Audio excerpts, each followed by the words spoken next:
حضرات محترم، یہ جو دنیا ہے اس کے بارے میں حدیث میں آتا ہے کہ دنیا مومن کے لیے قید خانہ ہے. یعنی جب دنیا میں کوئی بندہ آتا ہے تو ان کے اوپر آزمائش، مصیبتیں، پریشانیاں آئیں گی. کوئی انسان سوچے کہ میں دنیا میں صرف میرے اوپر آزمائش نہ آئے، مصیبتیں نہ آئے، بس امن و سکون کی میں زندگی گزاروں، ایسا ہو نہیں سکتا. اور سب سے زیادہ آزمائش ہے اللہ کے نیک بندوں پر آیا کرتی ہے. تو عزیزان گرامی، مصیبتیں، آزمائشیں آئیں گی، لیکن ان مصیبتوں میں، ان آزمائشوں میں ہمیں کیا کرنا چاہیے کہ ہمیں ثواب ملے، کہ اللہ رب العزت اس آزمائش کو ہمارے لیے ذریعہ نجات بنائے، ہمارے بلندی درجات کا سبب بنائے، اور وہ ہماری پریشانی بھی دور ہو جائے. ہمیں ایسا کون سا کام کرنا چاہیے کہ ہمیں گناہ بھی نہ ملے؟ تو سب سے پہلے دیکھیں، اللہ رب العزت کی بارگاہ میں دعا کریں، کیونکہ اللہ خود فرماتا ہے کہ مجھ سے دعا کرو، میں تمہاری دعا قبول فرماؤں گا.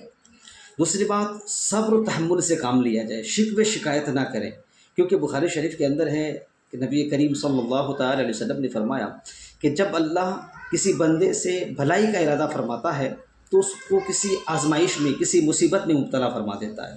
اور مجموع الزوائد کے حوالے سے لکھا ہے، نبی کریم صلی اللہ تعالی علیہ وسلم نے فرمایا کہ اللہ رب العزت اگر کسی بندے کے مال میں یا ان کی جان میں کوئی مصیبت پیدا کر دے، ان کے اوپر کوئی، ان کی جان میں، ان کے مال میں مصیبت آ جائے، اور وہ لوگوں پر ظاہر نہ کرے، صبر و تحمل سے کام لے، حضور فرماتے ہیں کہ اللہ پر حق ہے کہ اللہ اس کی وجہ سے اس کی مغفرت فرما دے، اللہ اس کی بخشش فرما دے.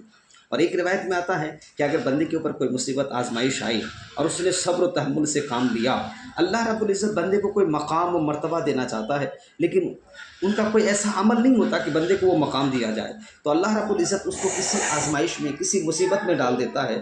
جب اس مصیبت، اس آزمائش میں وہ صبر و تحمل سے کام لیتا ہے، اللہ اس مصیبت میں صبر و تحمل کی وجہ سے اللہ اس کو وہ مرتبہ، وہ مقام عطا فرما دیتا ہے. تو دنیا میں مصیبت، آزمائش آئیں گی، پریشانی آئیں گی، تو ہمیں صبر و تحمل سے کام لینا چاہیے. شکوے شکایت، گلا شکوہ نہیں کرنا چاہیے. آج کل بہت سارے لوگ کہتے ہیں میں نے کون سا گناہ کیا کہ مصیبت میرے اوپر آ گئی.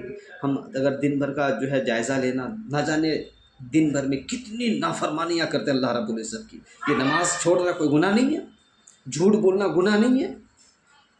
کن کن گناہوں کا تذکرہ کیا جائے، نہ جانے دن بھر میں ہم کتنے گناہ کر رہے ہوتے ہیں، پھر بھی ہم کہتے ہیں میں نے کون سا گناہ کر لیا ہے.